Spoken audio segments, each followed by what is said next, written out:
What is currently happening, programs? Today I'm going to cover everything you need to know about the Oculus Rift S, including all the specs and features.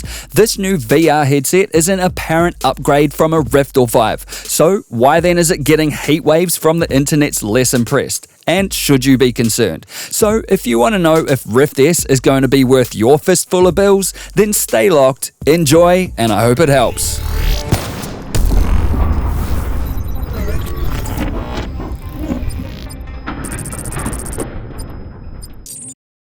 The Oculus Rift S is designed in a partnership between Oculus and Lenovo, and it certainly has all the characteristics of a hybrid Lenovo WMR Oculus headset.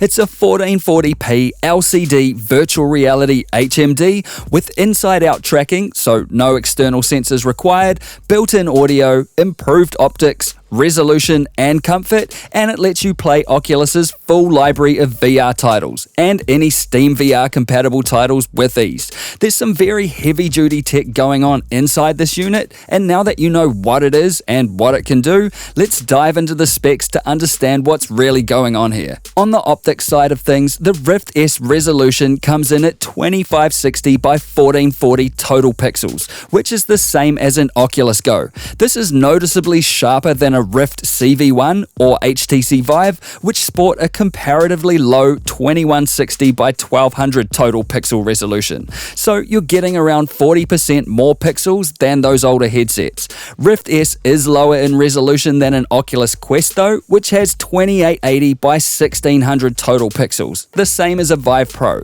And Rift S is lower than WMR headsets on the market, which circle around 2880 by 1440 total pixel resolution for the base models. To me already, the Rift S resolution bump is perfectly acceptable and very, very welcome, especially when trying to shoot long distance on games like Contractors on a standard Rift or Vive, which is basically like shooting at a single pixel. The Rift S has the same single fast switch LCD display as an Oculus Go, where the Oculus Rift, HTC Vive, and Oculus Quest all use dual OLED displays. The downside here is that OLED displays can display blacker blacks, so for horror games or titles like Elite Dangerous, the dark of night and space look more true to life, whereas with LCD screens, blacks can have a grey look to them. If you own an Oculus Go, you'll know what I mean. The upside though is that the Rift S uses an RGB striped sub-pixel layout, like the PSVR, so you get 3 sub-pixels per pixel, red, green, and blue in this case, instead of the Rift and Vive's pentile sub-pixel layout that only contain 2 sub-pixels per pixel, either red and green or blue and green, meaning that despite the LCD panel in the Rift S being a cheaper option, SDE or screen door effect, which is when you can see the physical space between pixels, is much less noticeable, so that's a good thing. Really, I would have preferred a Quest OLED in the Rift S, but it is clear a good price had to be met here, and that was one of the sacrifices made to meet that price point. The other thing to consider is that PC VR is the Wild West in terms of game optimization. Some games are optimized well and others aren't, whereas Oculus have a strict approval process for developers to get their games on the Quest mobile VR store, which results in a much higher across-the-board standard of game optimization. This is of course due to the Quest's Qualcomm 845 system on a chip driving the entire thing, versus your PC powering the shit out of a Rift S. And so while games may look sharper on a higher res OLED screen like in the Oculus Quest, the games on Quest are heavily optimized for mobile VR, meaning that graphical detail is much less than what you can see on a PC powered Rift S. To sum it up, Quest slightly sharper, Rift S much more detail. Field of view is technically the same as Rift at 90 degrees horizontal, but some reports say there is a very marginal improvement in field of view similar to that of an Oculus Go or HTC Vive, which if you've used those units, it's not an FOV boost worth mentioning really, so I'll just leave that there. Rift S has improved Fresnel lenses that all but eliminate God rays, which is fucking fantastic, but the unit will run at an 80Hz Hz refresh rate, which is lower than the Rift, Vive, Vive Pro, and WMR headsets that all run at 90 Hz. It is, however, higher than Quest's 72 Hz refresh rate and the Oculus Go's 60 or 72 Hz, depending on the game you are playing. All up, you're not going to notice the 10 Hz drop in refresh rate from Rift to Rift S, but you will notice the little extra headroom that the lower refresh rate will afford you, meaning that playing games like Hellblade: Senua's Sacrifice in VR, which you can see in action in this video here, will still be totally playable at the Rift S's higher resolution on current gen hardware. Where Rift S falls flat in terms of user experience though is software-only IPD adjustment. This measures the interpupillary distance between your eyes and adjusts what you see in VR accordingly to match your specific eye spacing. The Rift, Vive, and Quest all have a physical hardware slider to adjust the spacing, which means a wide range of head types can use the device comfortably. But software-only IPD adjustment, on the other hand, can be a problem, as the software adjustment just can't go further or narrower than how the physical lenses are set up. And as was the case with the Oculus Go, if you have a wider or a more narrow eye spacing than the considered norm, you'll see blur, or at the very least eye fatigue, which is not good. The Rift S has a 5-meter cable with DisplayPort 1.2 and a single USB 3 cable, and as there are no sensors, that's all you'll need. And with an included mini DisplayPort adapter, this headset is also very laptop friendly. In comparison, Rift has a 4-meter hybrid HDMI and USB cable, and the Vive and Vive Pro have 6 meters of line, including the breakout box. But what about the comfort and sound? And why are those two things in the same segment? Rift S has a halo headband design just like the PSVR, Vive Pro Deluxe audio strap, or the Lenovo Explorer. And I actually suspect the fact that Lenovo has licensed this halo design from Sony, that is why Lenovo's name is on the side of the Rift S, and that's probably where the partnership ends. This new head strap makes the headset marginally heavier as its older counterpart, but is overall more comfortable thanks to the balanced design of the halo head strap. The nose bridge has been tweaked, resulting in a reduced nose gap, so you have less light leakage, which is great. You can wear glasses due to the adjustable front enclosure of the unit, and there is foam face padding to soften the blow, though I'll likely still be opting for something like a VR cover, which you can see more of in this video here. The Rift S has stereo open-ear headphones built into the head strap, which provides surprisingly excellent spatial audio to the user, and anyone else in the room with a pair of ears. So if you're watching, then you've been warned. This does mean though that unfortunately there are no built-in over-ear headphones like on the Oculus Rift CV1. And while I understand hitting the unit's price point was paramount, the Rift CV1's over-ear headphones are king. There is a 3.5mm headphone jack so you can use your own headphones, but that's not the problem. I have good headphones. The problem is that having a headphone cable is a fucking pain in the ass. This though will annoy some users more than others, so take that with your own grain of salt. Looking at how the headset actually tracks you in your space, Rift S utilizes Oculus's 6 degrees of freedom insight tracking, which is the same inside-out tracking system as Oculus Quest, which you can see more of in this video here. And this means there are no external sensors required like with a Rift or Vive. Plug in Rift S, set your boundaries, and play. And with the Oculus Insight tracking system allowing you to theoretically set arena-size boundaries, your play space is technically only really limited by the length of the cable you are using. Plus, there is a black and white stereo pass-through mode that lets you see your real world when you approach the physical limits of your room, which is that whole I can't find my bear situation fixed.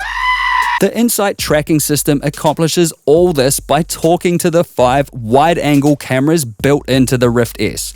2 on the front, 2 on the bottom, and unlike the Oculus Quest, which only has 4 cameras, the Rift S has a 5th camera located on the top of the headset.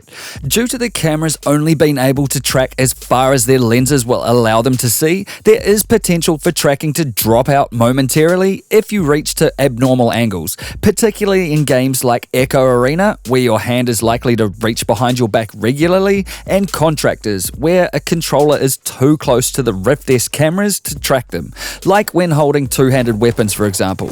In saying that, those who have tried Rift S will tell you the whole system results in almost no detrimental loss of tracking thanks to the synergy between the camera array, the Oculus Insight software algorithms, and the redesigned Oculus Touch controller, which includes an inverted ring for better sensor visibility. This is the same controller as Oculus Quest and has the same input mapping as the Rift Touch controllers, which is another reason that all Oculus Rift games are compatible with the Rift S.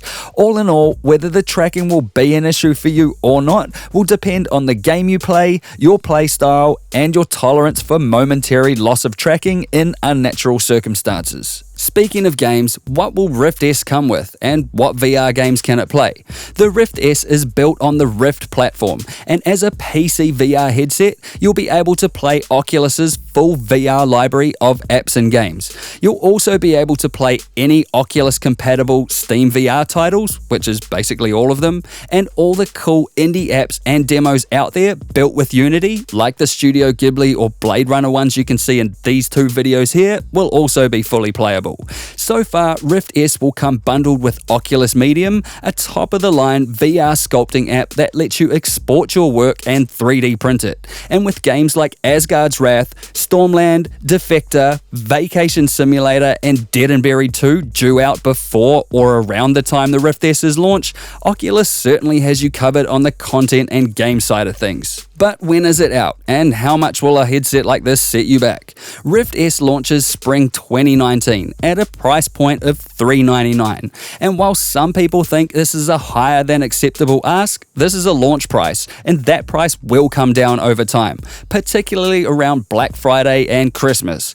Even so, at $399, I think that's good right now for what you get and the VR game libraries it will allow you to access. So should you buy a Rift S, or is it just an Oculus Quest with less hardware and an inferior screen for the same price? While opinions are divided, it's important to remember what this headset is and what it isn't.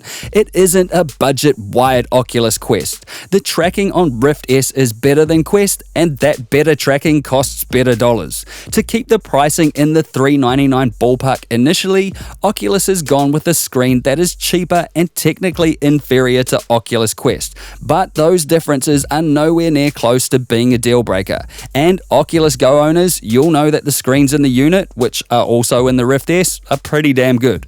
What Rift S is, on the other hand, is an Oculus Rift or HTC Vive PC VR upgrade in many ways. Rift S has better resolution, better optics, a more comfortable head strap, sensors are better in that there are none, God rays are all but gone, light leakage from the nose gap is reduced, tracking is noticeably the same in use, the price is in the ballpark, and it's laptop friendly, making it a portable VR option. So that's a shit ton to like. A shit ton. The only real point of concern here is that the software IPD will be the killer for some. If you've had success with a PSVR or Oculus Go, then you're fine. But if you haven't tried those headsets, or you are unsure where your IPD sits, I'd recommend demoing a unit somewhere or buying one from a place that has a decent refund policy. So who should and shouldn't buy a Rift S? If you don't own a Rift, then yes, this is the headset to buy right now. If you're not a VR enthusiast as such, but you own a PC and want VR gaming, then yes, this is the headset to buy. If you own a Vive Pro, then no, you're good already. And if you own a WMR headset already, then I'd say that if the headset's tracking bothers you, you just hate the WMR controllers, or just hate not being able to play all Oculus Rift games natively, then depending on your budget, the Rift S is an upgrade. If none of those things bug you, then you're probably good already. I'm not going to compare to Quest here, as that is a mobile VR device more suitable to people on the move, or those of you who don't own a VR-ready PC. If you own a Rift CV1 or standard HTC Vive though, then personally I'd say yes, upgrade. I'm going to. All the positives far outweigh the negatives here, and if you don't have the cash, then just wait for a sale. or another year for the Vive Cosmos, which I covered in this video here. Oculus have done the right thing marketing the Rift S by not spending the past year hyping up the headset. It's literally a Rift revision, and if that is something that you want, then the choice is with the consumer.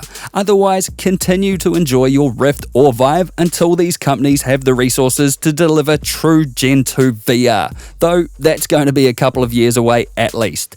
This is a Rift upgrade, plain and simple, and while I can see that it's a downgrade in a few minor respects, if you weigh it all up, it's a very worthwhile purchase, in my opinion. And that's it for this video. You can help support this channel by grabbing exclusive rewards on Patreon, and if you like this video, then crush that like button, have your say in the comments below, and hit the XO logo to subscribe if you wanna. I'll see you in the next one. Peace!